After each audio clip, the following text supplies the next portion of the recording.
I'm Mark Stewart Greenstein. Yes, candidate for governor. No, not on stage at last night's debate, but worth talking to you about what I would do were I on stage. And let me address a question that came early by WTNH's Mark Davis. He was referring to the slide in rankings by UConn maybe being attributed to a lack of state funding. Susan Herbst, UConn's president, has decried that in a message to get more funding. My answer is state funding is the wrong source of building up a university. Now, it's the source that UConn has been used to, and I think it's one that it should get away from because the federal government is going to be tightening as well. It's already starting to tighten the grants that it issues. The NSF is going to be reducing its grants as well. So we need other sources.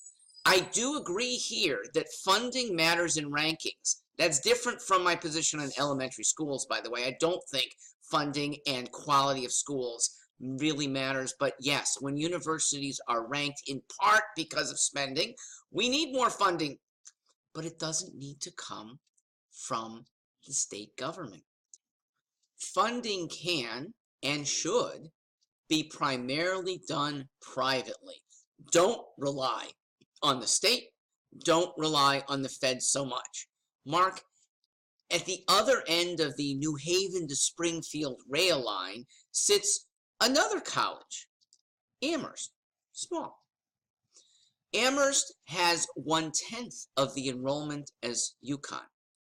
Amherst somehow has 5 times the endowment that UConn has. How does that happen? Answer, they ask. They ask.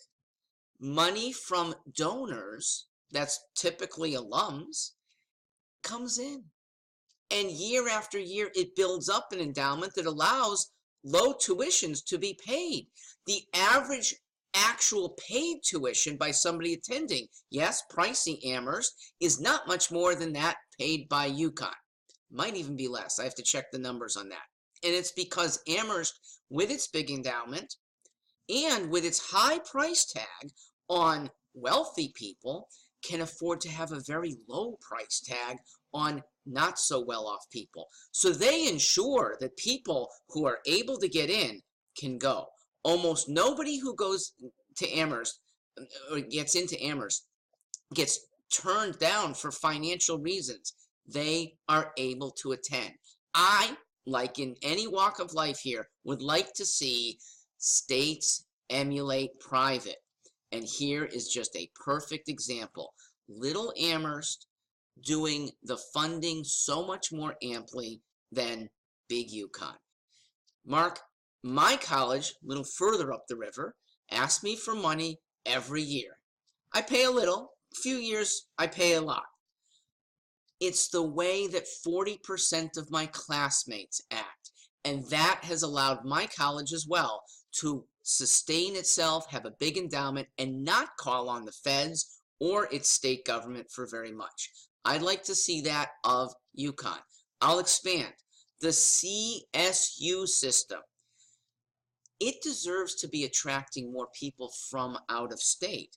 Maybe you charge higher tuition as private universities do, and being of good enough quality to attract kids from New York, New Jersey, Massachusetts. The CSU system, when acting privately, could end up building itself up too and not asking the state for any more money.